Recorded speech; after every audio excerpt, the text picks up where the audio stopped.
no-code est en train de bouleverser l'industrie du SaaS et de la tech en règle générale. Que vous sachiez coder ou non, vous pouvez pas passer à côté de ces outils. Si vous savez déjà coder, alors le no-code va vous permettre de gagner en productivité et de sortir plus rapidement vos projets ou d'automatiser un certain nombre de process. Et si comme moi, vous savez pas coder, alors c'est votre porte d'entrée dans le monde du SaaS et de la tech. Dans cette vidéo, je vais vous montrer les deux outils que j'utilise au quotidien pour créer des sites web, des landing pages et ensuite créer des web apps ou des applications mobiles. Et tout ça sans écrire une seule ligne de code. Pour ceux qui ne me connaissent pas, je m'appelle Thomas et sur cette chaîne on parle de no-code, d'entrepreneuriat et de moyens de gagner sa vie en ligne. Alors si ces sujets vous intéressent, restez là, vous êtes au bon endroit. Ok, commençons par la base.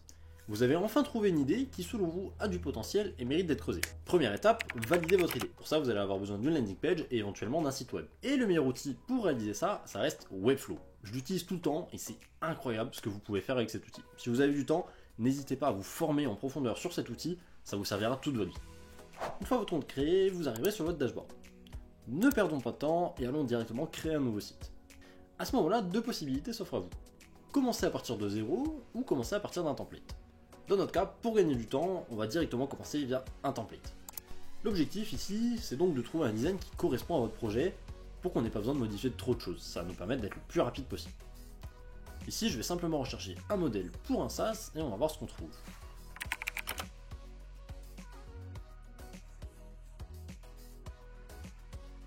Ok, je pense que celui-là il fera très bien l'affaire. C'est parti. Et directement, on voit que le site est super qualitatif et qu'on n'a pas besoin de changer grand chose. Dans notre cas, on va commencer juste par modifier le contenu et également un petit peu les visuels pour qu'ils ressemblent plus à ce qu'on fait. On peut également retirer quelques sections qui ne nous intéressent pas trop. Et évidemment, en réalité, le mieux, ça sera d'embaucher un designer ou de créer vous-même des visuels qui vous sont propres. C'est important pour l'identité de votre produit. Ok, et il ne nous reste plus qu'à le mettre en ligne. Par défaut, Webflow vous propose de l'héberger, mais si vous avez déjà un nom de domaine que vous avez acheté, alors vous pouvez très bien renseigner votre nom de domaine personnel. Ok, on a notre site, c'est parfait. Maintenant, il nous reste quand même à faire le plus dur, c'est-à-dire créer l'application, le produit qu'on va vendre à nos utilisateurs. Et pour ça, vous avez accès à tout un tas d'outils. Softer, WeWeb, Adalo, Glide, il y en a plein. Nous, en l'occurrence, on va utiliser l'outil que je préfère et que j'utilise au quotidien, il s'appelle Bubble. Bubble va vous permettre de créer la partie dynamique de votre application, c'est-à-dire en fait le cœur de votre produit. Et le truc génial, c'est que c'est entièrement gratuit tant que l'application n'est pas live. Donc ça vous laisse largement le temps d'apprendre sans rien avoir à payer. Alors je préfère vous prévenir, apprendre Bubble va vous demander un petit peu de temps et de travail. C'est pas l'outil le plus simple à prendre en main, par contre c'est de loin le plus complet et le plus polyvalent. C'est le meilleur investissement que vous puissiez faire en termes de temps. Il vous permettra de faire toutes les idées que vous avez ou presque. En l'occurrence, pour notre projet, on va avoir besoin d'éléments assez simples. Une page de connexion et d'inscription, notre produit, qui sera plus ou moins complexe selon l'idée que vous avez, et évidemment, probablement un système d'abonnement ou d'achat. Tout ça, c'est faisable dans Bubble, et pour vous le prouver, on va se rendre dans Bubble, on va créer une nouvelle application, et nous voilà arrivés dans l'éditeur de Bubble. A partir d'ici, on peut commencer à drag and drop des éléments qui seront déjà prédéfinis dans l'application, et ça va nous aider à gagner du temps. Pour en gagner encore plus, je vous conseille d'utiliser l'extension Atomic Fusion pour Bubble. C'est une bibliothèque d'éléments communautaires et ça vous permet de gagner beaucoup de temps lorsque vous créez votre application. C'est un petit peu une bibliothèque de templates.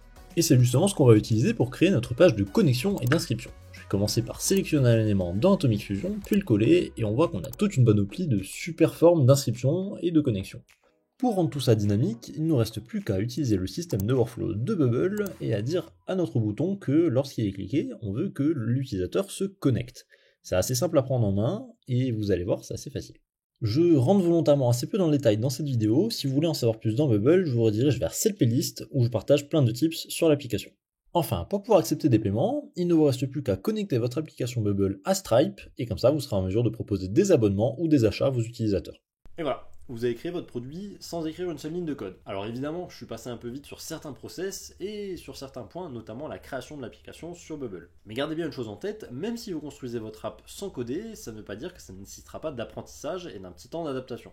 Ça sera moins long que d'apprendre à coder, mais quand même, ça vous demandera un peu d'effort. Si vous avez trouvé votre idée et que vous avez commencé à la construire sur Bubble, je vous redirige vers cette playlist où je vous donne plein d'astuces sur Bubble.